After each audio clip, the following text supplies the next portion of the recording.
You're about to enter into a new world of knowledge, curiosities, and high strangeness. This is a podcast of Straight Up Strange Productions.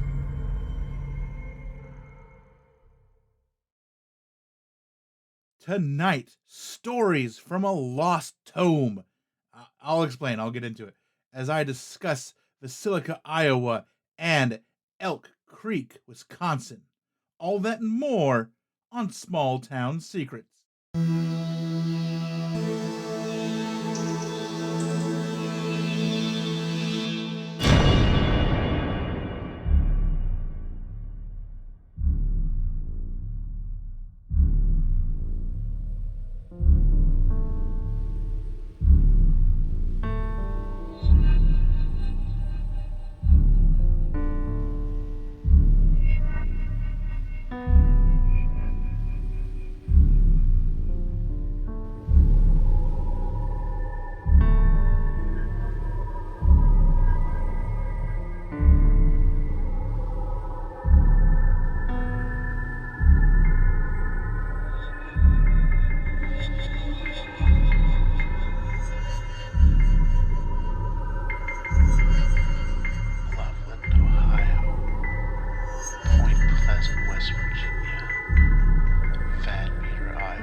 Every town has a secret.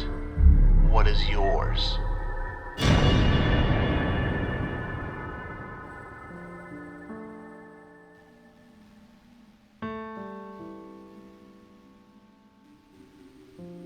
Hello, everybody, and welcome to the new season, Season 6, with episode 6.01. Yes, that's right, the pattern holds. A lot of new stuff going on. A new computer, a new monitor for said computer. Now, there's two of them. I've tweaked some things as far as like you'll be seeing, especially on like social media side. I'm gonna do little tweaks, little facelifts to the artwork and the YouTube stuff when we put that stuff on the show and all of that. Just making some little improvements that I've kind of wanted to do for a couple seasons, but never sat down and did it. Just little things, nothing big, but that's kind of what season 6 has already sprung upon me. And I wanted to start, so I'll explain this whole tome thing. It's not nearly as cool as I make it sound. It's really just about a book that I forgot that I bought. That's all that it is. So, picture it. Mothman Festival, 2018. I buy a couple of books from the Backroads Lore guys. I'm going to link all their stuff and Chad Lewis, who I'll get into a little bit here. All that stuff in the show notes. But I bought 2 books from them. Because it was like a buy one, get one half off thing. I bought the Van Meter Visitor, which I used in the very first episode of the show. It was my primary source for, well, the Van Meter Visitor. I also bought another book. This one was called The Most Gruesome Hauntings of the Midwest. And when I got home, that book somehow got lost. It had found its way behind other books. You know how bookshelves usually, especially with a lot of paperback books, a lot of room on those shelves. They can get very deep. And so this was behind a bunch of other books, and I had completely forgot about it. Completely forgot I had bought it. And then over the quarantine, I was moving some stuff around, moving some bookshelves, moving books from one bookshelf to another, stuff like that. And I found this book. And so I had bought this book before I had even, done this show, thought about the idea, really sat down and worked out the idea of it and everything. And so I start flipping through this book, and it is just a treasure trove for this show. Most of these chapters could be used for the show. So I was like, that's the first episode. I went through and I found a couple, one very well known, the other one not so well known, that I thought had enough meat to get into on this main show. And so here we are. But as I sat down and read through these chapters and did some research for these two topics, I realized there's a much better theme for this show, for the topics on this show. And that theme is, other than just finding a lost book I forgot I bought, is hauntings that have derived from an unsolved murder. So both of these stories deal with that.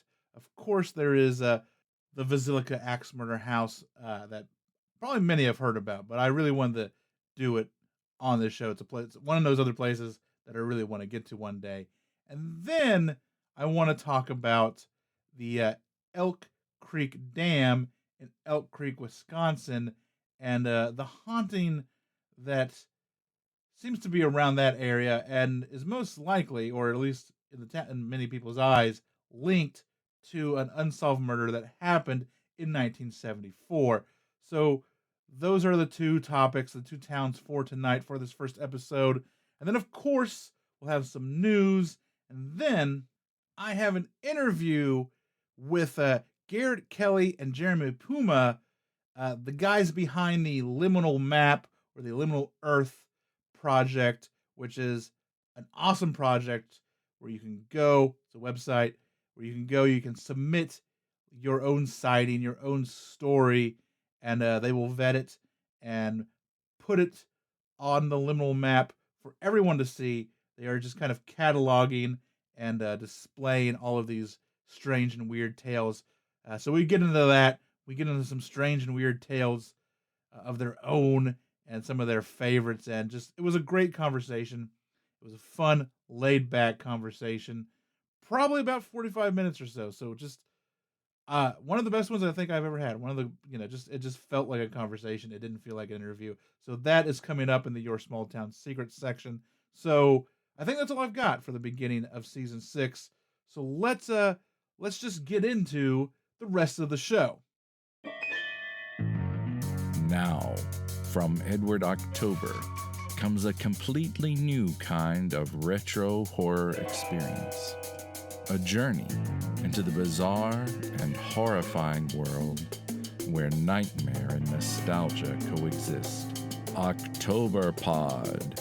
It saturates your streaming device with terror. Is one of these coeds the disciple of an elder demon? Or are they just playing occult games? Not so innocent occult games. Eager to test the limits of experience, an elder demon is stalking. October Pod, a retro horror show for bold individualists. Available now on YouTube and at octoberpodvhs.com.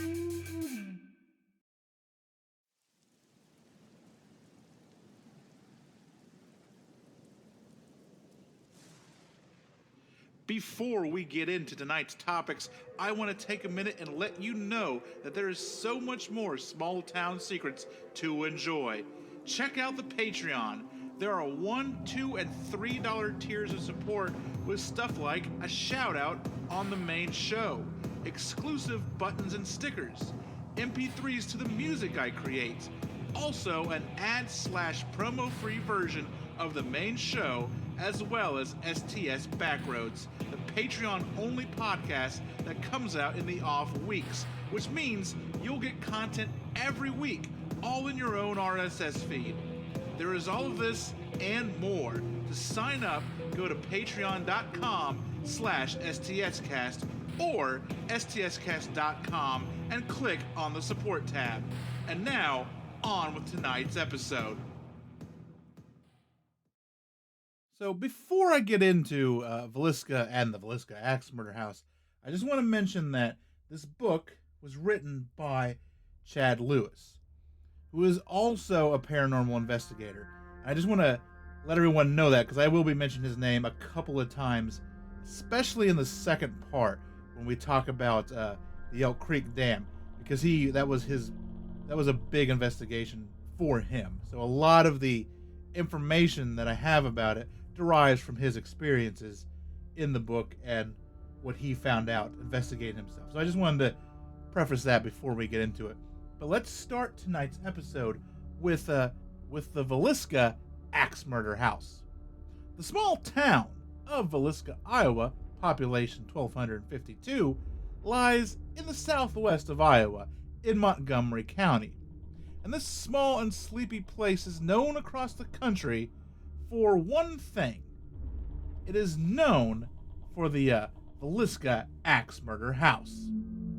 It all began on a Sunday, June 9th, 1912, when the Moore family, whom lived at the house, and members of the Stillinger family were participating in the local Presbyterian Church's Child's Day program, which started that evening at 8 p.m. Lena and Ina Stillinger left their home and their parents to go to the Child's Day program with plans of spending the evening with their grandmother. However, during the church service, they were asked by Catherine Moore to spend the night at their house, and so their plans changed. After the program, which ended at around 9:30 p.m., Josiah and Sarah Moore walked home along with their children, Catherine, Boyd, Paul, and Herman, as well Lena and Ina Stillinger. It is surmised that they got home somewhere around 10 p.m., and the last time anyone would see the 8 alive was at that Child's Day program. The next morning, around 5 a.m., the Moore's next-door neighbor, Mary Peckham, awoke, and a couple of hours later, she went out to hang a load of laundry. She noticed that the Moores were not out and about doing the morning chores, or all the stuff that she had seen them do 100 times before. Everything next door seemed too quiet. It seemed too still. Growing concerned, she knocked on the Moore's door and got no response. She then contacted Josiah's brother, Ross. It would be Ross who would discover the bodies. After he arrived, he made an attempt to wake up his brother's family, but when that did not work, he used his keys to gain entry. So he went inside, and Mary Peckman waited on the porch. And when he entered the home, he found the 2 bodies of the Iowa sisters in a downstairs bedroom. The Moore family were all found dead upstairs in their respective bedrooms. They had all been killed with an axe found at the home. Josiah had been attacked with the blade of the axe, but it seems everyone else had been bludgeoned to death with the other end of said axe. The axe was found in the room downstairs with the Stillinger sisters. An attempt had been made to wipe it of blood. There was other evidence as well. There were marks on the ceilings in the upstairs bedrooms, most likely made from the swinging of the axe. Uneaten food was found on the kitchen table, as well as a slab of bacon which was found in the room with the axe, perhaps stolen from the icebox. A piece of a keychain was also found in that downstairs bedroom. All the doors had been locked, the lights snuffed out, and all the shades had been drawn, and if there weren't shades, clothes had been placed over the windows. All of the victims were found in their beds where they were asleep with articles of clothing draped over their faces. And that, if that sounds very familiar, it's because it should, especially if you listen to this show. It's the whole Amityville Ronnie DeFeo thing, who, just side note, Ronnie DeFeo died a few weeks ago. But, it's that whole story of everyone was murdered in their beds and they didn't even seem to be awake. And how could that have happened with this loud gun? I mean, here, yeah, it's a very different thing. An axe, for all intents and purposes, is quieter than a gun. I feel it probably causes more chaos.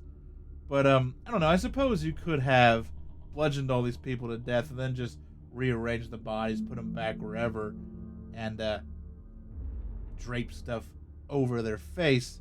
So to me at least, this whole, like, oh, they were found in their beds is a much more plausible thing here to pull off. A much easier thing, maybe is a better word, to pull off than what happened in Amityville. It was thought that the murders took place somewhere between midnight and 5 in the morning. There was a cigarette butt found in the attic, and it was thought that the killer broke into the home, waited in the attic until all 8 victims fell asleep. The investigation yielded very little results or usable evidence.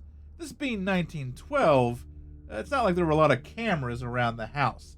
DNA had not been discovered, and even fingerprinting was sort of a new thing. The scene was not secured very well. Many townsfolk found their way inside and just traipsed through the house. There were like 3 entrances, and everybody just kept coming and going, trying to see what was going on. Some may have even stole souvenirs from inside the house, including a local pool hall owner by the name of Bert McCall, who was rumored to have taken a piece of Josiah Moore's skull. No one was ever caught and ultimately convicted of the crime, but there are several suspects. Take the Reverend George Kelly, who was a traveling preacher who had been invited and was attending the Child's Day program. He was in town only for the day and left the next morning. And that is really everybody's kind of thought process to, it's that guy. He showed up, he was there for one day, and the next day he was gone. And, I guess, but he's also a traveling preacher. Like, that's probably what he does every day. He was arrested for the murder of one of the victims. He didn't get arrested for all 8, but apparently they were able to get something to stick to one. And his first trial ended in a hung jury, and his second trial found him not guilty. And after this, he moved away, and eventually he passed away, and his burial, secret. No one knows where he's buried now. In 1908, Josiah left his employer, one Frank Jones. He worked at the Jones store for many years, until he left to start his own implement company. Farming equipment is basically what we're talking here. And Moore also took with him a rather lucrative John Deere contract. This, along with some rumors that Moore had an affair with Frank's daughter-in-law, Donna. Many believe that Jones hired a man named William Mansfield to kill Josiah because of the John Deere contract and the rumors and all of that. Mansfield was a known cocaine addict who went under a couple of other names, such as Jack Turnbull and George Worley. He was also suspected of killing another family in Blue Island, Illinois, 2 years after Villisca. It was a very similar case. A whole family murdered with an axe. Then there is Henry Lee Moore, who, for all intents and purposes, was probably a serial killer who was suspected of killing around 25 people with an axe. He had been released from prison on April 11th, 1911 on a forgery charge, so he would have been out and about around the time. The same year, a 6-member family was killed in Colorado Springs. That case would be very similar to the Villisca murders, such as draping sheets or clothing over the windows. And of course, here it is, another big family killed with an axe.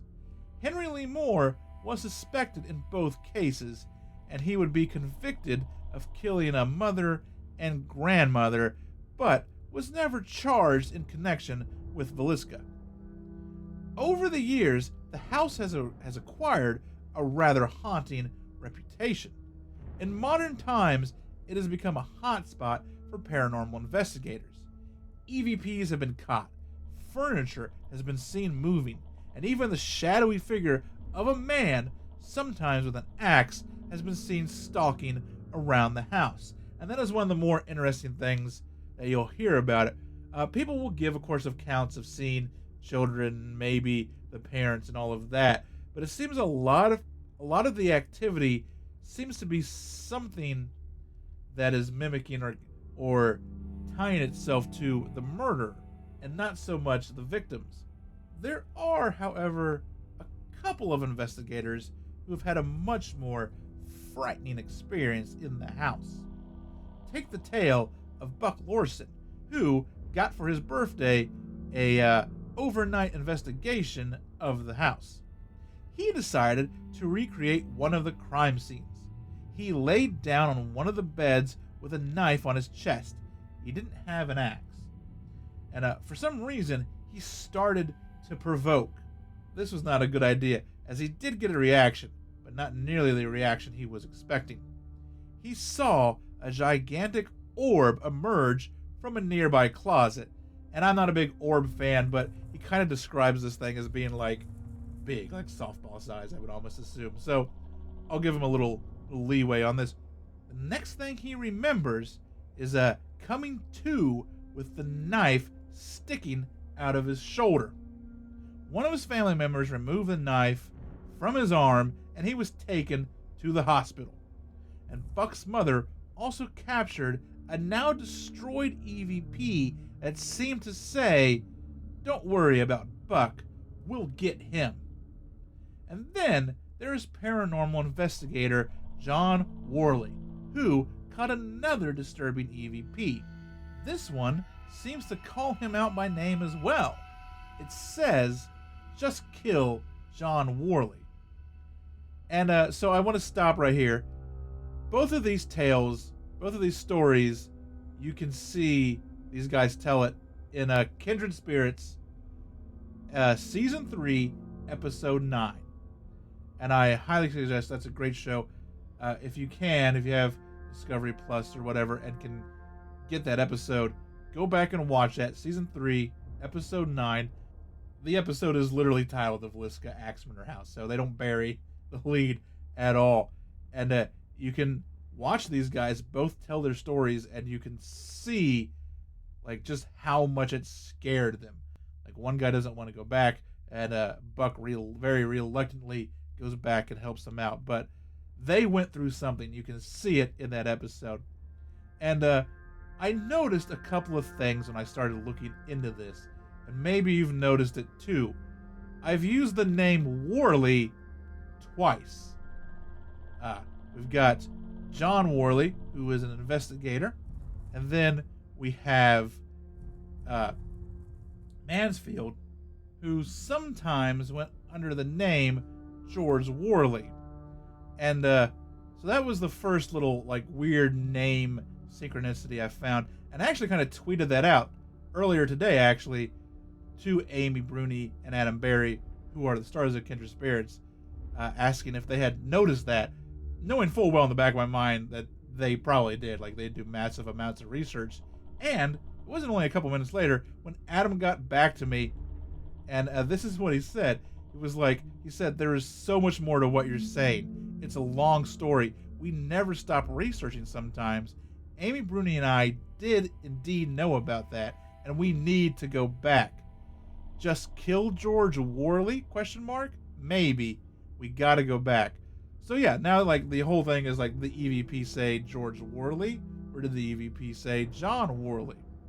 And then he goes, "There's so much more to it than what you're saying," which like just makes me think of a whole bunch of stuff. Like, is it possible that his name was George Worley and the Mansfield thing was an alias, and maybe these guys are related somehow, or just connected in some way that we don't know, or who knows? It was just a very weird synchronicity with names, and that wasn't the only one that kind of struck me.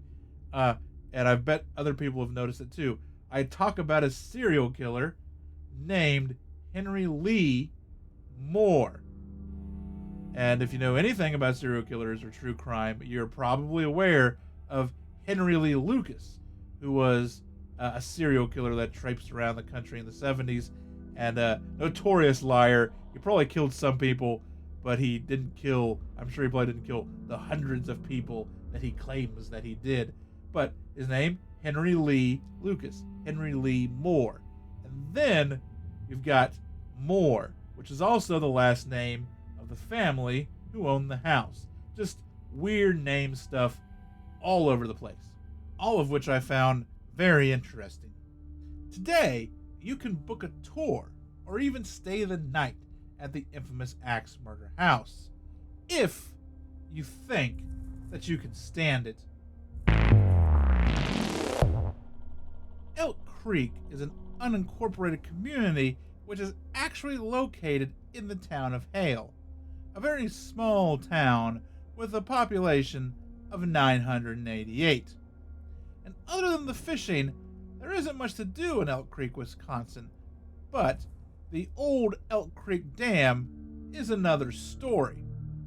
On February 15th, 1974, Mary Chalice decided she was going to hitchhike from her dorm in Minneapolis to Chicago to catch an art exhibit. Mary was exceptionally bright. She spoke 3 languages and was working on a 4th. She had just graduated the year prior with honors from the University of Minnesota, and she was working on her master's degree in 1974. Mary bid her roommate goodbye on the morning of the 15th and started her journey to Chicago. Later that day, a man named Dennis Anderson was driving home after doing some shopping. He had his dog with him, and soon they found themselves driving the back roads of Dunn County, Wisconsin, just enjoying an afternoon drive. Eventually, he started down what would end up being a dead-end road, close to the dam. As he made his way down the road, he passed 2 men arguing beside a gold compact car. He drove past them, but soon felt that there was something going on, and he decided to turn around and make another pass, which was a dead-end road. He was going to have to do that anyway. This time, the car and the 2 men were gone. However, Anderson discovered that in the car's place was someone in the ditch, and they looked hurt.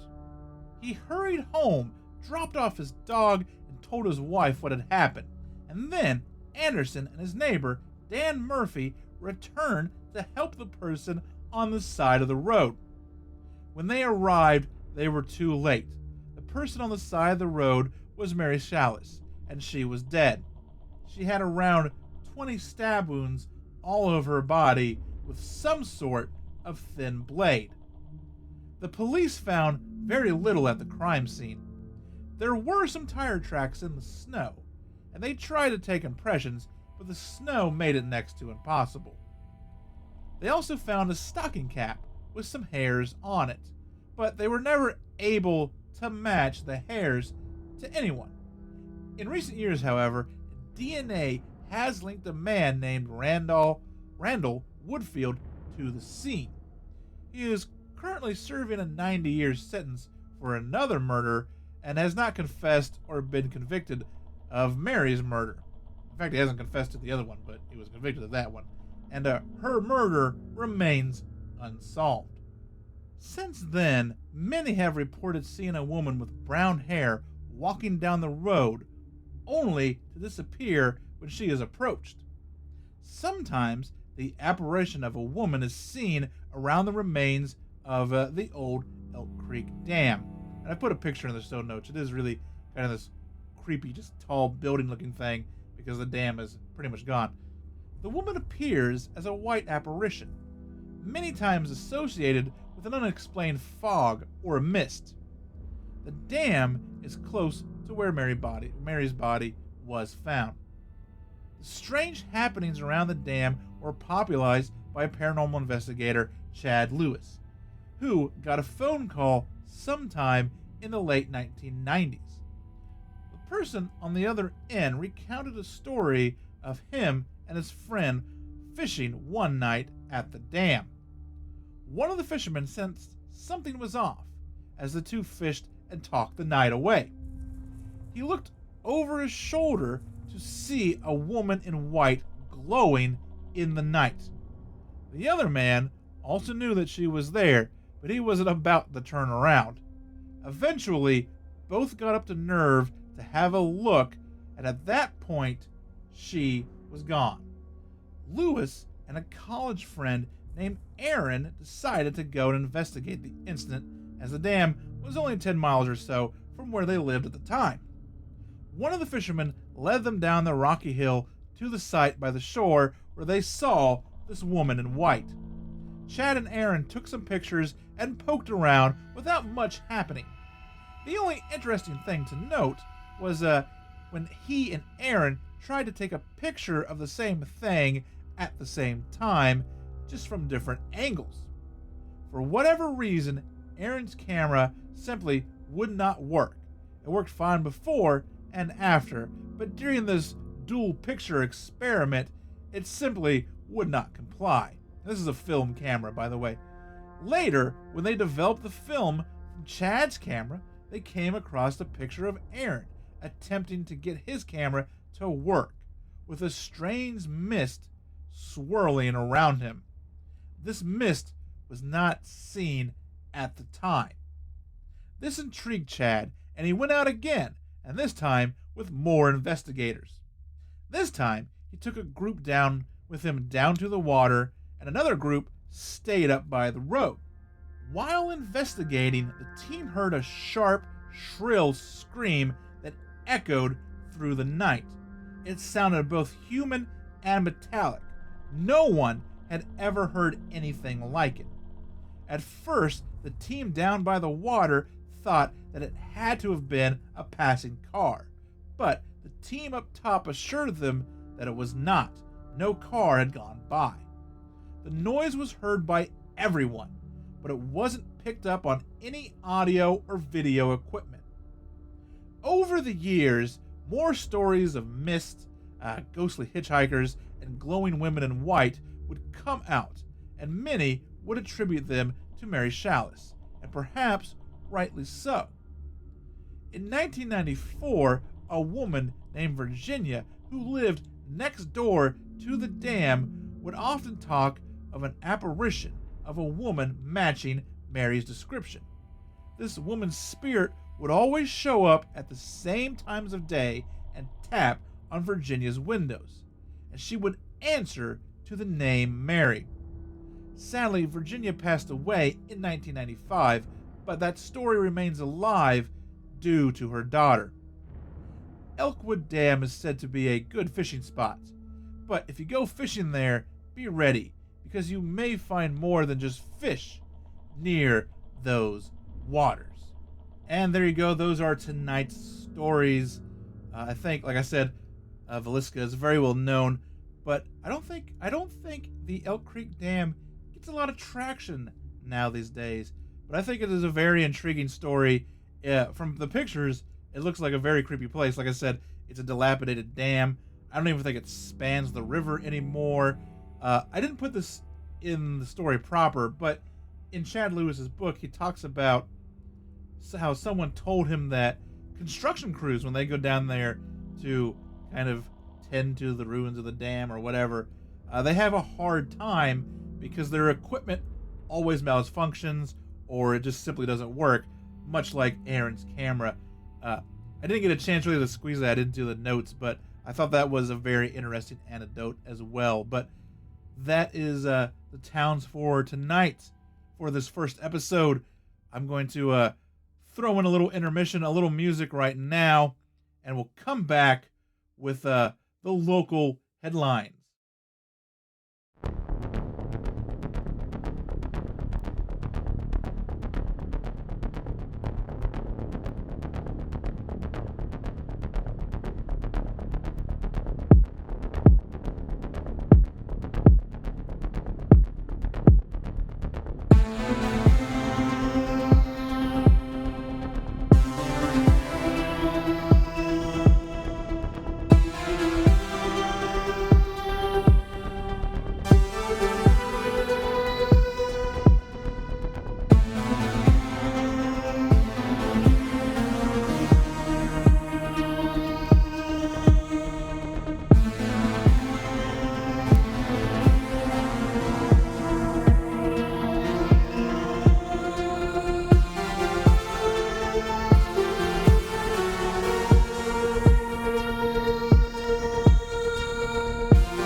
And we are back. And the true test of the new computer begins. Can I have 3 news websites open at the same time without the fan making any noise? So far, so good. As listeners know, this is a bane of my existence on every episode. But we're going to kick it off with a story from Zimbabwe. This is from the zbcnews.co.zw, written by Tamuka Charakupa, and this is Chipinge man falls off bike after encounter with UFO.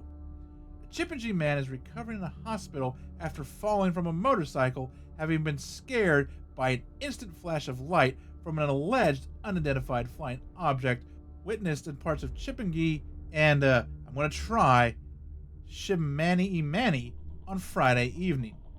Now, recovering from a leg injury after being admitted to the Chipinge District Hospital on Saturday, 47-year-old Chipinge resident Richard Mayambo is yet to come to terms with what he saw on Friday evening following a strange, unidentified flying object. Mayambo fell from a motorbike when he witnessed a strange, instant flash of light and a deafening sound that followed thereafter. I was traveling home on my motorbike at around 9 a.m. when I witnessed a strange light traveling in the sky. I had to concentrate on riding, but what made me fall was the sound that followed after the light. I then fell on the bike due to the panic. I thought I was dying. Mayambo initially thought it was one of those weird moments encountered at night before noticing a rocket-like object. I was 100% sober, but I was so confused because I thought I had encountered those strange things people see in the dark in the thick forest. The object looked like a rocket with fire on its back. While authorities are yet to establish whether the unidentified flying object landed or not, the feature has set tongues wagging around the Chipinge residents. Residents claim to have seen a bright light that was followed by a huge blow sound and a shaking, while others describe the event as a collision of 2 stars. Meanwhile, the District Meteorological Services Department confirmed that indeed the strange feature was witnessed, but are yet to release an official statement. And I also just want to point out, some of these news stories might be a few weeks old. April Fool's was a few days ago, so I always try to find news stories that don't happen around that time so that they don't end up being, pranks, quite frankly. And this next one is from WKYC.com. I don't know, does this one have an author on it? Author, Kelly Matter and Hope Sloop. And this is The Haunting of Lake County. Mentor residents spot ghost in security and doorbell footage. This is in Mentor, Ohio. Well, there you go. Do you believe in ghosts? It's a question that many Lake County residents have found themselves asking over the past few weeks due to supernatural haunts caught on video. In recent weeks, members in Mentor, Ohio Facebook groups have posted videos and images of a mysterious object or person. This mysterious image appears to be all white and moving very quickly. WKYC was able to obtain some of these images and videos from residents. 3 News spoke with officials from the Mentor Police Department and were even able to retrieve the police reports based on the information that was sent. In the report, it states that police officers were dispatched on March 10th, my birthday, around 10:40 p.m. to the area of Bellflower Elementary in reference to a suspicious incident. The caller reported seeing a 7-year-old girl running northbound in the area. As one of the officers approached Wyatt's greenhouse, he spotted a child fitting the description from the caller. I was surprised by what I saw. The person appeared to be a small child, running rather erect and too quickly for a child, the report says. When the officer got out of the vehicle and tried to catch the child, nobody was in the area. The officer continued along the building, expecting to see a child crying or scared, but still no signs of anyone. multiple other departments were searching the area and had no luck finding a child. After the search, the responding officers checked the dash cam footage and found no child on the dash cam video, which was saved as an investigative encounter. Shortly after trying to find the child on foot, the use of a K9, the drone team was deployed to search for the responding area and did not locate anything suspicious. Is it really ghosts, or could it just be young pranksters? Who knows? And you can check out that news story. It'll be in the show notes. There's some pictures. I'm not sure if there's video or not. The pictures might link to the YouTube videos of some of this weird thing running around town. Intriguing to say the least. And the last one is from my hero Tim Banal at Coast to Coast AM, and this is a baby monitor photographs eerie figure. A spooky image circulating online shows an eerie figure lurking over the bed of a child, and the youngster's grandmother suspects that it is some kind of sinister entity. The unsettled woman, who prefers to remain anonymous, shared the photograph with a Facebook group devoted to the paranormal last week. According to her, the weirdness began when she noticed that her 2-year-old granddaughter was talking to someone or some unseen person on a fairly frequent basis. These puzzling conversations initially sounded innocent until one night when she heard the little girl telling the visitor to go away. That worrisome moment inspired the grandmother to set up a baby monitor in the girl's room to see what might be behind the strangeness. As one might imagine, she was deeply unnerved when she later looked at the image captured by the camera and saw what was unquestionably a figure of some kind lingering near the granddaughter's bed. She insists that there was no one in the home who could have been mistaken for the odd interloper, in the room at the time, and the photo is not manipulated in any way. The woman went on to note the demonic appearance of the entity, which seems to sport horns and claw-like hands. In addition to the incident, the grandmother claims that there have been considerable amount of paranormal activity, including cabinets opening on their own and disembodied voices being heard. The family attempted to cleanse the home by burning nettle salt and Palo Santo, but this only seemed to agitate whatever was causing all the commotion in the residence. Although the presence in the residence has left them understandably uneasy, the grandmother believes that it is not necessarily evil, as she gets the impression it simply wants their attention. Should that be the case, it most certainly accomplished its goal by way of its chilling appearance on the baby monitor. While the woman's suspicions that there may be a paranormal presence in their home have merit, the family might want to also ensure that all the doors and windows are secure, because the figure seen in the photo could very well be a human intruder with bad intentions, and I highly suggest you click on this in the show notes and take a look at these pictures, because it looks like a person, and they're a little out of focus, as they would be. It is a baby monitor after all, and they do have something that almost looks like horns on its head. They do have very strange hands, and it is in not a very low crouch position, but it is bent at the knees a little bit and is standing kind of funky. Definitely interesting pictures to take a look at, and that has been this week's local headlines. And now it is time for the Your Small Town's Secret segment. And this episode, we have, like I said at the beginning of the show, an interview with Garrett Kelly and Jeremy Puma of Liminal Map, a fascinating project that you'll probably know for obvious reasons why I like it, just because it categorizes all of these strange happenings in towns, both big and small. And we get into it. We talk all about it. I'll heap some praise on them at the beginning, and then we get into some strange encounters and just what the map is all about and how it's going to grow and how it has grown. It was a great conversation. So I'm just going to get into it, and I'll have links in the show notes where you can check it out and learn more about it, all of that great stuff. So here's the interview about the liminal map and what it's all about and all that great stuff. But I wanted to get you guys on because I wanted to tell you like why I love the liminal map so much. Just heap some praise at the very beginning. So I have what is essentially a road map of Ohio, but it unfolds like a road map. It's got all the streets and everything.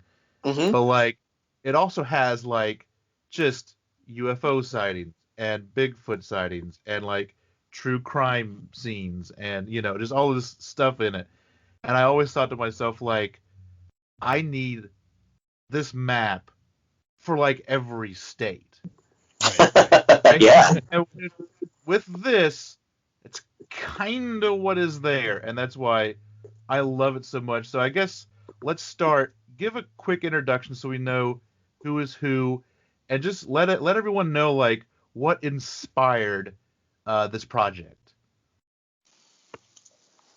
Sure. Yeah. Okay. I'll start. So I'm Jeremy Puma, and I'm in Seattle, Washington right now. And go ahead, Garrett. Do you want to intro yourself, and then we'll?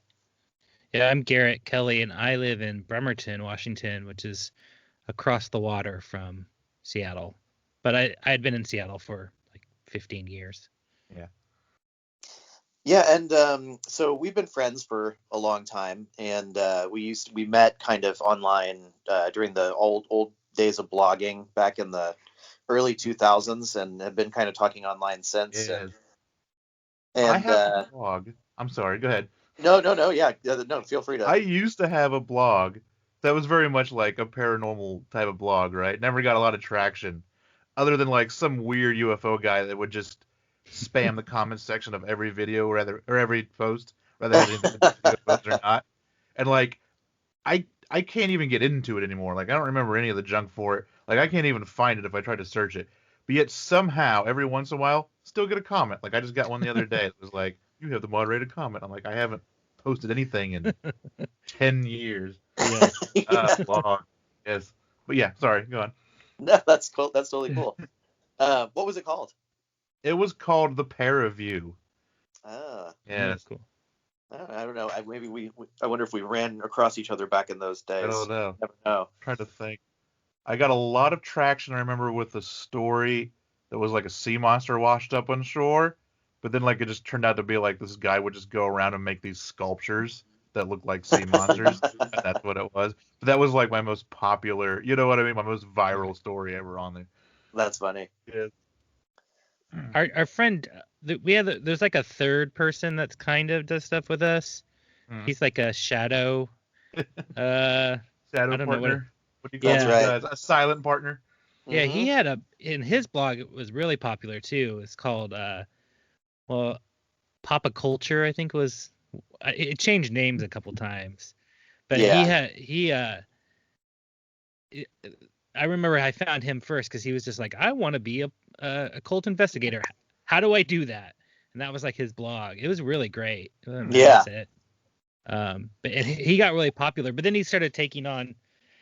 He decided to take on Google, and he started writing these weird posts just to see how the algorithm of Google scan. Yeah, his blog got real strange.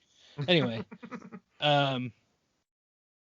So it was funny though. Jeremy and I were writing these blogs about weird paranormal stuff and things that were happening to us, and then Jeremy one day said, "Hey, I noticed that you live in Seattle. We should meet up." And I was like, "Oh yeah, cool." We've been talking, through the comment section for a year, and it turns out we lived across the street from each other, and we had no idea.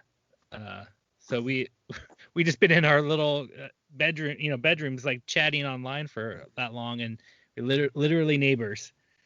So Yeah, it was pretty odd. And we still, But mainly talk online, but Right. But now we have the maps. We actually see each other more now. We go out and check out these spots that people put on the map. Yeah, yeah. More in pre-COVID times, of course, but Yeah. So yeah, for the map itself, so we've just been talking for a long time, and we had kind of this database where we were putting in like dreams and like weird things that would happen to us and stuff like that, and supernatural events, and one day we thought, well, what if we put it on a map? And we both had this thought kind of simultaneously. And so we did. It started off as Liminal Seattle. It was just, kind of focused on this area, the greater Seattle area. And we put it up, and it just kind of took off. And like the Seattle Times wrote up an article on it, and, it started getting a bunch of play, and Vice ended up writing an article on it. And then we just ended up opening up to the whole world. And ever since then, we've just kind of been like rolling with it, and people have been submitting stuff pretty steadily, so we're pretty happy about it. There also is a couple other influences, I think, is we were reading Lord of the Rings, or talking about it a lot at the time, so I think we were thinking of the map almost like, where is the Mordor of Seattle, and kind of this like mythologizing our Seattle itself. Right. And like thinking of it in that kind of magical way. So that's I think one influence that really got to us. And I think like obviously Mordor is where Amazon is located, the Hellmouth right there. Right. Kind of destroying Seattle. That's another thing too, I think, is that Seattle especially the last 5-7 years has gone through a lot of changes because of Amazon. And I think we were kind of like, I know I was like mourning the loss of some places, and thinking about like, just putting these on the map was kind of like staking. I don't know how to say it. Like, kind of like, just like, go ahead. I was like making Seattle weird again, like right, right, and like everywhere weird again, and reclaiming it a little bit, man. Yeah, exactly. Yeah, and like tracking, like this is an important place with history. It has lots of history, so it was just like a way to like take it back a little bit. Mm-hmm. And there was also like a map at the time too that of like that Russia had created of like a secret hidden Seattle of what they thought Seattle was like. It was like an alternative view of Seattle. It just like all this stuff like at the same time kind of influenced us. So yeah, that's where it came from. And I think like it's really interesting is when we started doing the map and people was putting things on it. There's places that I'd lived there for 15 years I had never heard of.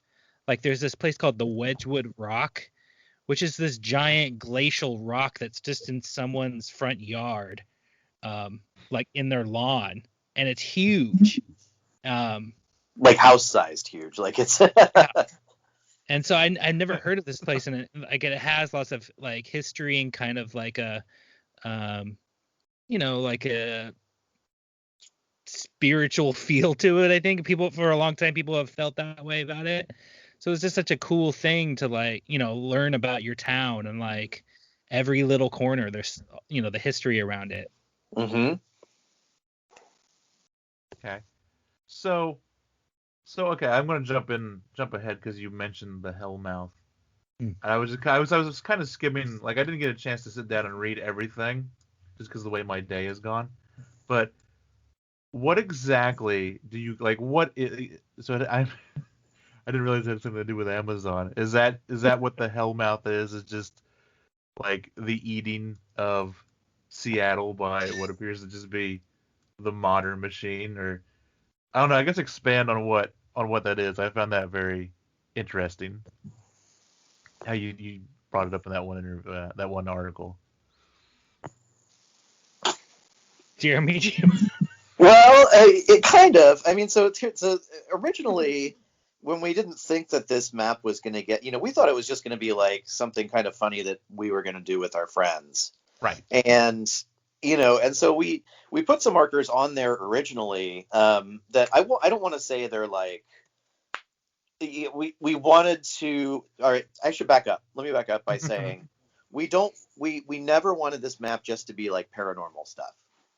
Right. Like Okay. we didn't want Yeah. it to just be like ghosts and UFOs and cryptids and all the normal stuff that people see. We want that. I mean, that's like a substantial portion of what the map is. But we also want it to be sort of an exercise in like creative imagination, kind of, not like something that's fake, but something that like gives the landscape or gives the area around you more meaning. And so one of the earliest ones we did was kind of pick up on some of the um,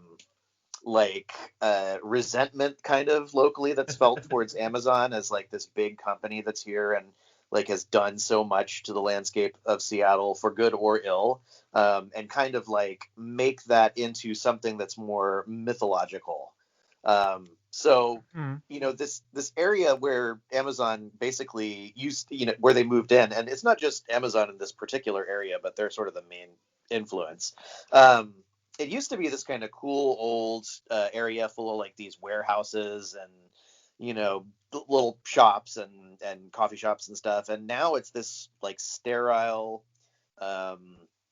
like plain, like uninteresting, very very like white, just sort of not it's not as fun to go down there anymore. And so it was almost in a way like there was this sort of like psychic drain on that part of the landscape. And I think that's kind of what we were going for when we put that on there.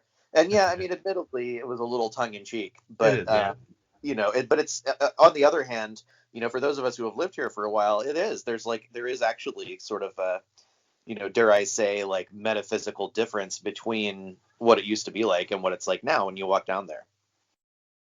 Yeah, that makes sense. Like I talk about that all the time, not so much, but I always use Point Pleasant as a great example. Like, rather you believe in Mothman or not, when you go to a place like Point Pleasant where this weird thing may or may not have happened, like there's an energy in the air, there's a buzz in the air. And I see where you're getting at, like for good or bad, like when you go there now, that energy has changed, right? And you can feel it. Like it used to be this, and now it's this. Exactly. Yeah. Yeah. Gotcha. So did that sound right, Garrett? Was that? Yeah, totally. I mean, that's actually Okay. yeah. That's Yeah, just so a great name. the map has morphed a little bit, Yeah. now, but I think that how Jeremy explained it definitely is kind of what we're aiming towards.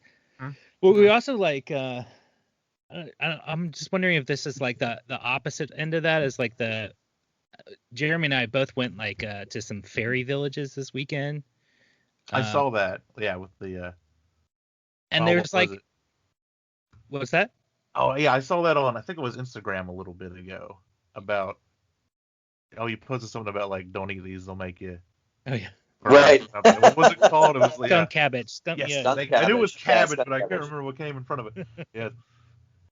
Yeah, I think like there's like I think the way I think about things like this is like you can go with intention and kind of going to these places with a mindset that like there's something magical about them, and there's always like a like a probable explanation for how things got to be the way they are, and you can like explain it away. But it's fun to kind of live in that little play world a little bit. It's especially we both have kids, so it's fun to take them. For me, it's fun to take them there and have this kind of active imagination and not have so much, not worry too much about like proving things and just kind of having fun with it. So it's kind of the opposite of the Amazon world that's just sterile and they've made this place terrible. And here we are going out into the forest in these special places that feel like they really feel magical when you get in this kind of mode when you're out there. And Jeremy found the mystery pretzel in the ferns. So Right. Great. So So you guys started it with like, recording your own dreams and experiences and stuff. Like, would you guys have like a favorite one of your own experiences to share with everyone? A good, I don't know, I don't want to say paranormal, but just strange experience that one of you guys have had or both of you have had that you could entertain us with? Jeremy has a good story about the doll and the fan. Oh, should I tell about that one? I mean, if you feel comfortable talking about that one. Yeah, Yeah, no, whatever, I can tell that one. Yeah, sure. It's actually on the map, so that's Oh probably. yeah, I figured like that'd be cool. That way people can Well, go. so we've I personally have tried to add less stuff to the map since the very beginning, specifically for because we don't want people to think we're like just front loading it with our own stuff, But this is one that was too cool, so I had to put it there. So I grew up in Florida. I grew up in a town called St. Augustine. I don't know if you might have heard of St. Augustine. There's that lighthouse there. Lighthouse? Yeah. Yeah, everybody there's been every paranormal show in the whole world has been to the haunted lighthouse. Yeah. Which is funny to me because there's so many different things there that are cooler that if they talk to locals they would find out more about. But that's a subject for a different time, I think. But I lived there for, I grew up there. I was born and raised there, and I moved out to Seattle in 1998 in my early 20s. But when I was much younger, I sort of had this. She started off as kind of a babysitter, camp counselor, but as I grew older, we became friends. She was this woman named Willie, and she was basically. I would describe her as kind of this swamp witch, kind of like she was a folk magic witch who had like psychic powers, and she was like into like new age stuff, but she was also into like metaphysical stuff, and she was into magic, and she was just this really sort of interesting person. And she also, she babysat kids, and so my brother and I would spend summers over at her house, and when we were really young, and she would always like sneak UFO books to me and stuff. And because my dad was like, oh, I don't want to, have him read stuff like that. But, so anyhow, like as I grew older, and started getting into high school and college, I became just more friends with her, and we would go over and talk with her. And, sometimes my college friends and I would come along with her because she was just like a really cool, interesting, nice person with really interesting stories to tell. And she was just a character. She was also like an old St. Augustinian, like she had lived there for her whole life and her family had been there. And she used to have like this way of recounting stories that was really kind of folky. And she'd be like, oh yeah, me and my husband Charles were sitting on the back porch drinking coffee last night, and we just saw a Bigfoot walk by, and then we went inside and we watched a show, and just sort of like very like nonchalant, like this was her life and it was like normal to her. And she was very much like a kind of an early sort of mentor for me about the way of thinking about these things. So the story in particular that I like to tell because it's fascinating and weird is I was in college, and one of my friends and I went over to her house one afternoon just to chat, and we were talking. And so she also had a doll collection. So one of her dreams one day was to actually open a museum of dolls. Mm-hmm. So her house like was covered like wall to wall with all these different kinds of dolls from all over the place. And it wasn't just like fancy dolls. It was like if she saw a doll at the local thrift store, she'd buy it and then like look into it and stuff like that later. She just liked dolls. So in her sitting room, we were surrounded by dolls on all sides. And then while we were talking, she also had this fan, and I can only describe this fan by, so her husband was like a small appliance repairman.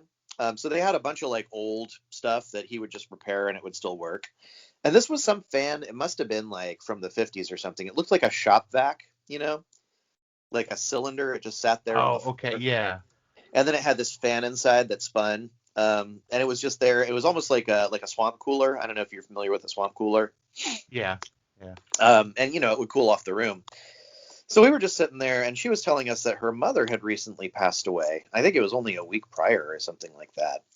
And we were just chatting with her about what we were doing in college, and she was chatting about her neighbors. And then she said, "Oh, and my mom sometimes still comes to visit.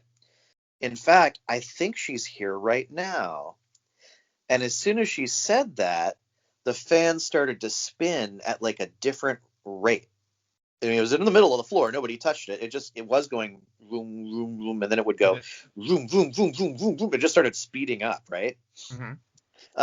And so, my friend and I looked at each other, and she was like, "Oh, hi, Mom. I'm here meeting with these boys, and we're just talking. And, it's nice to know that you're around and coming for a visit, but definitely come back later, and we'll talk a little more then." And so as soon as she said that, one of the dolls on the wall said, "Mama," like clear as a bell. And so my friend Ken and I were like, we looked at each other, we're like, what? And she laughed, and she was just like, "Oh yeah, that's definitely Mama." And then she said, "Okay, Mom, thanks. Now I'm gonna get back to talking with the boys." And when she said that, the fan started slowing down again. And then she said, "You see that doll that made that noise?" She says, "I happen to know something about it." And so she took this doll down off the shelf and opened the back, and there were no batteries in it. So it had obviously, it had just said "Mama," and like we had no idea why. And so we were a little weirded out by that. Yeah, no batteries. Yeah, unfortunately, she's passed on a few years back now, but she was an amazing character. I do like a good doll story. Yeah, those are always a good one. Like, I had some friends, and this isn't like scary or anything. It just made me think of it, or like paranormal in any sense or spooky. But like, they were looking for their first house. They'd seen I don't know how many houses. I remember they were talking about how they went to one time, like a showing. And it was just full of doll parts. Oh my! The entire house was just like heads in one room and legs in another. Like, they didn't buy that house, but yeah, doll parts. I wonder who did. Like, who would buy? I don't know. Like, yeah, like I'm assuming someone just had a hobby and it just got out of hand. I would hope, but like you never know because no one's ever there when you do the showing. Right. Oh, that always made me. Whenever I hear about a doll story, that one always makes me chuckle. I was wondering, so like people can just submit. We might get that into the end on how people can, we can get in there and submit their stuff and all that. But I was wondering, do you guys have any like favorite submissions? Are there ones that you've like seen pop up that have really like struck a chord or have been very memorable that people have submitted? I had the last story. I'll let Garrett take this one on because I did the last story. So.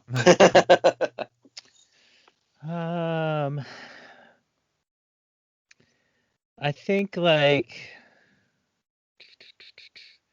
I mean, there's one I like that we tell a lot, but I really like the sandwich from Hell. Story. Yeah, that's a great one. Just like some people in Mountain Lake Terrace, or like there's a person named Lake Forest Park. Is that where it was? Lake Forest Park, yeah. Lake Forest Park. Yeah. So there's this person who was waiting for the bus late at night at this bus stop, and there was no one else around, and they had waited for a while, and then the bus showed up, and they got on the bus, and it was one of those. I think it was one of those accordion buses that are really long. So they went down to the back of the bus, and all of a sudden 3 other people got on the bus, and she was like, where were they? They weren't waiting for the bus. And they came all the way down to the back, and they sat next to her, and she's like, great. Like, you could sit anywhere. You have to sit next to me. And so she's sitting there, and she hears them start saying, are you ready? Are you ready? And she's like, oh, great. They're going to, like, rob me. And so she's terrified. But then one of them just pulls out this giant sandwich, like a foot long. And she's like, oh, thank goodness. So that, they're just going to eat a sandwich. Okay, I'm not going to get mugged here. And then the person with the sandwich opened up the wrapper and like peeled the bread back. And then in between like the meat and the cheese, there were these little moist towelettes like the little package towelettes you would use to clean your hands. Yeah, were they in And the the package or were they out? Yeah, they were still in the package. And the person handed them out to the other two people, and they all cleaned their hands with them, and then cleaned their jackets, and then they threw the sandwich on the ground and they just kicked it away. They didn't eat it. And that's the end of the story, but it's so bizarre to me, and it feels like a strange, like a dream, like a Twin Peaksy David Lynch like nightmare scenario. That's just like gives you the chills, like, and also like I remember reading those like the Mothman prophecies and these encounters with like Men in Black and people knocking on the door asking for salt and just eating the salt out of their hand. Right. And it just doesn't make any. What's that? Really excited about it. Getting a pen and being really excited about it. Yeah. It just doesn't. It just feels off for some reason, and those are my favorite kind of stories, where they feel like you've got something else broke through into our world, and they're so unexplainable, and they just get me thinking about like what is this phenomena that especially when it breaks the conventions of just like little green men or whatever. So that's one of my favorites. Yeah, those are always good because you're like you said, they buck tradition. They buck like there's just something like, what did you just encounter? Did you just encounter like a bunch of people just tripping on something, or did you encounter like some weird interdimensional beings that don't quite know how to act where they're on? Right. Right. Like they were trying to they were trying to present themselves as normal and doing a horrible Yeah. Like they had some mission and they pulled it off and took everything they had to act correctly, and now they're done and they get to celebrate with whatever it is they needed to do with that sandwich and those and the exactly. Yeah. I remember we can let our hair down a little bit now. I remember I had this dream once about these two like time traveler kind of creatures who were in like a car in the desert driving really fast to find me, and they had giant Hershey bars they were eating because they were like on Earth and at this time, and they wanted to like sample the local food. Yeah. And it was kind of a nightmare, but I remember I went out and bought Hershey bars and carried them around with me in case I would encounter them in real life. But it reminds me of that. It's like people kind of coming and not really knowing the conventions totally. Right. Oh, that's great. Can you hear my dog barking? I can hear a dog barking. That's my dog. I'm sorry. I assume that's all right. I always I think people by this time realize like Skype interviews are always a little, you know what I mean? You kind of get what you're gonna get. It's not, it's okay. I just want to point out for everyone. So I'm scrolling around on the map here a little bit, and everyone knows I lived in the Bay Area for like a summer, and I just wanted to see like what was there. And it's kind of funny because there's only like two, and one of them, I don't even need any verification, but there's a guy named Taylor who's like a friend of the show, and it's so funny because there's only two of them, and one is right by where he lives, and it says submitted by Taylor as soon as I clicked on it. I'm like, that has to be him, and he'll listen to this and be like, yes, that was me. So, we found you yet again, Taylor. That was a UFO sighting, right? Yes. He's he helped out. He popped up the first time he ever got a hold of me because I did like a chow. I'm going to say it wrong. And this is a Chowchilla bus kidnapping episode, which really takes place more in Pleasanton than it does in Chowchilla, because they like kidnapped all these kids on a bus down there and then drove it up to Pleasanton and and he lives there and he was like, hey, I can drive around and like get you some pictures and stuff like that. And he's in the the paranormal, like Greg and Dana's paranormal museum group and all of that. And he pops up. Somehow he finds his way into the show all the time like this without even trying. So I grew up around that area, actually. Yeah. I lived in Hayward for like Yeah, 3 or 4 months. Yeah. So people can get in, right? They can just go on liminal.earth/submit Mm-hmm. and submit their own stories. Are there other ways? Because don't you guys also have like, I don't know what they're called. I want to say ambassadors or something that you could also be to like help find. I remember someone asking me to do that one time and I couldn't do it. I just was like, with all the books and all the stuff I have to do for the show, I was like, I don't know if I could take that on. Are there other ways other than just submitting that people can get involved with the project if they want? Yeah, I mean the ambassador program has actually really been really cool. So we have this. It's like the ambassador program. All that really means is that Mhm. somebody who's interested in this stuff, signs up to be an ambassador. They basically, you just sign a quick form that says like, we're not going to defame you, and we're not going to put weird stuff on the map, and unless it's actually weird. Right. And then they get access to our Discord server, our chat server, and then that person sort of would go, because a lot of the places that we would like to find stories from people are little neighborhood Facebook groups or local historical societies and stuff like that. And, the two of us together can't really do that. And plus it makes it a lot more impactful if somebody from a community goes in there and says, hey, I'm with Liminal Earth and, we have this map and I'm wondering if anything weird has happened to you in our local community. And so then that person would sort of go out there and solicit stories from and submissions from people, on behalf of the map and add it. And so we've had this program going for a while, and we've had some people come in and out of it, but there's this core group of probably 6 to 10 people out there who are just going out there and talking to people about it and having fun, and we chat a lot online and send each other weird stories, and so that's definitely a lot of fun. And if somebody wants to sign up for that for their area, all you just do is let us know and we can give you the details. Just send us a note. So the ambassador program is pretty cool. We want to eventually, have even more ambassadors and do really cool stuff. We want people to have like badges and Yeah. like you open your like trench coat Like and there's like a little like badge. an FBI. Yeah, exactly. Flippy I'm outy here with badge the- thing. Yes. So if you want to be like a real life Mulder or Scully, then like this is definitely one chance for you to do that.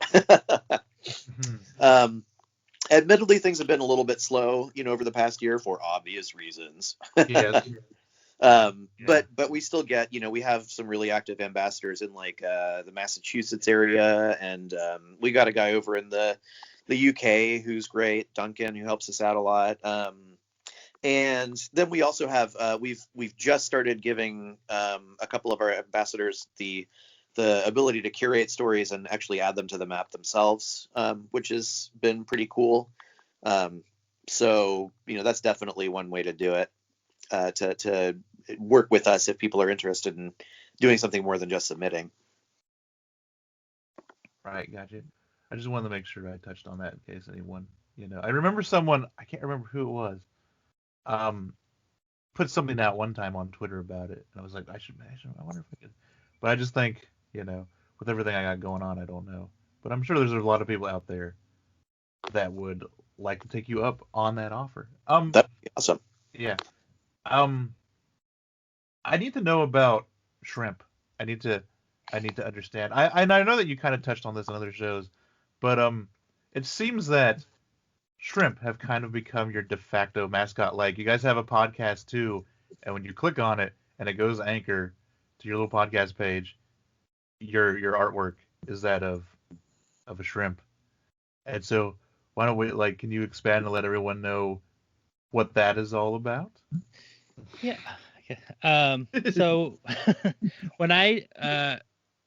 when we first started the map, I was still living in Seattle, and I ended up moving over to Bremerton.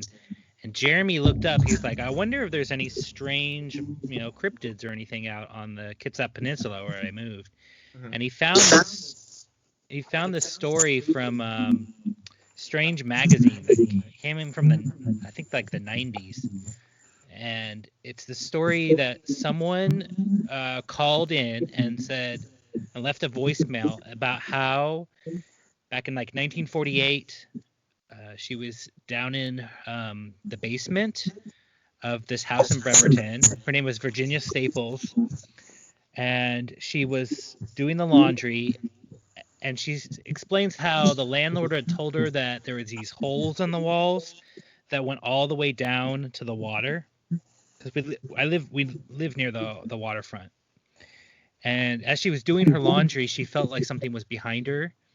So she turned around and she saw this giant 6-foot creature that had antenna, and it was orange, and it had all these little hands, and it like obviously terrified her. And it was just like staring at her. So she ran upstairs. She like packed her bag. She like got the heck out of there.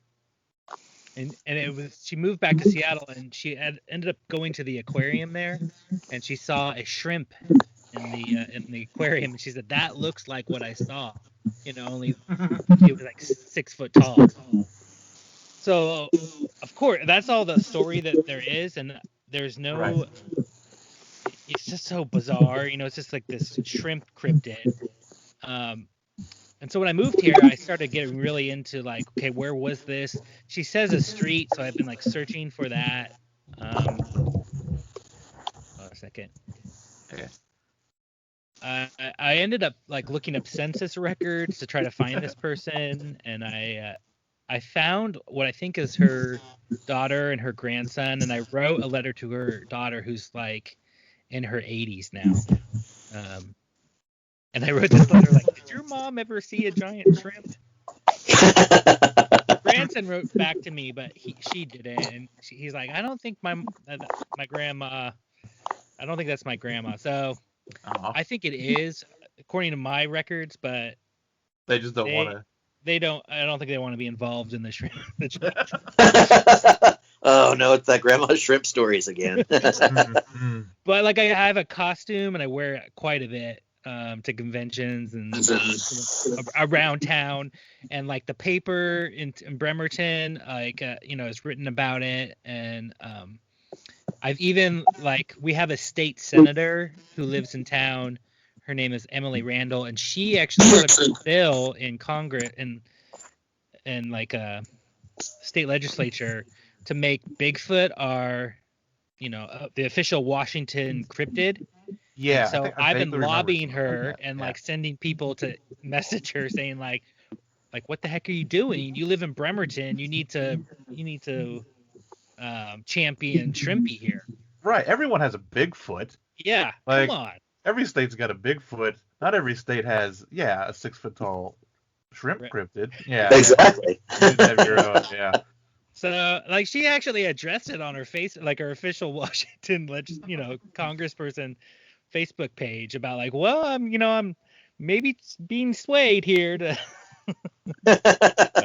she's really awesome actually. So I think like I'm just been pushing this like making trying to get Bremerton to take it on as a mascot, and like I don't know, I just Yeah. it's an interesting Right. It's something like it's unique. It's something right that's very unique. special to, thing. Yeah. All right. It's funny because people sometimes say like that maybe I am the shrimp that she saw, and I've been wondering about that a Yes. lot. Yes. And one of the stories that did happen to me, a real thing that did happen to me, when I was younger in Seattle, I was cooking. I was living in like a vegan straight edge house, and I was cooking on the stove like some tofu scramble or something. And all of a sudden I saw something out of the corner of my eye, and I turned, and there was this thing looking at me. And it freaked me out. But what really freaked me out, because people in our house said they'd seen a ghost, all this stuff. But the thing that was looking at me looked like me. And it was like myself looking at me being confused. Mm-hmm. And it went away really quick. And I like return to this thing over and over and over again, and one of the ideas I have about it is about can you go back in time that way, like by just obsessing about something so much and like being so nostalgic? Like, am I in some kind of loop there? And I wonder about the shrimp thing, because I do tend to have this like weird, like getting stuck on something and like staying in it for a long time. So I wonder if I really am that shrimp going back. I'll tell And, you like- what it is. I'll tell you exactly what it is. Your Hershey eating time travelers are going to come Right. when you're in that shrimp costume, kidnap you for whatever reason, and zoom you back in time, and then yes, you are going to be your own shrimp cryptid, and that, so Yeah, it's like all coming together. Just The other saying. thing is, I do have a letter from a time traveler too that my friend Jake found, that says something like, thanks you for believing in time travel. Please write back, Jared. And so I have this time travel letter, and then like 10 years later, Jim from the blog Euphemet, or the podcast Euphemet, yeah. he and I put together this time travel party, based on this letter I had. Right. I remember you guys talking about that. Where we because like I'd heard that like Stephen Hawking had a time travel party where he invited all time travelers to come, but he didn't send out the invites or make it official until the day after the party, because he said, Right. Exactly. if there's a real time travel party, time travelers they can wait until after the event to show up to hear about it. So I was like, well, maybe you just threw a not so good party. Like maybe you need like have like bands and stuff. So we had like a big event. We invited all time travelers, and so I do wonder, like, did I do that? Did I mess something up by having this party? Yeah. You switched timelines on us, and I know. Yeah. we're still paying the price. This is all your fault. Right. Yes. All right. I think so. If you guys have anything else you want to touch on that I didn't mention, or if you want to plug, like I know you guys got merch, you guys have the Oracle deck, which I own, which is kind of cool, and all Cool. of that. Anything else that you want to plug? Any final thoughts you've got? Now I think is the time. I wanted to say real quick that we have a TikTok that we just started. Oh boy, Yeah, I know. Like this, like I some tried it. I couldn't do it. Oh yeah, nope. Same. But some younger people found the map and started making TikToks about it, and then all of these people started submitting to the map. So we're like, okay, I guess we got to Okay. do this. Yeah. It's Yeah. actually been a lot of fun because we can go out and like film It where has. we're going. So I just think that's like if you can stand to get on it, it's kind of a fun new thing to do, and it's like people are kind of responding pretty well. Like young people especially are like really excited about all this. So, and I think really what we want is more people to submit to the map for every area.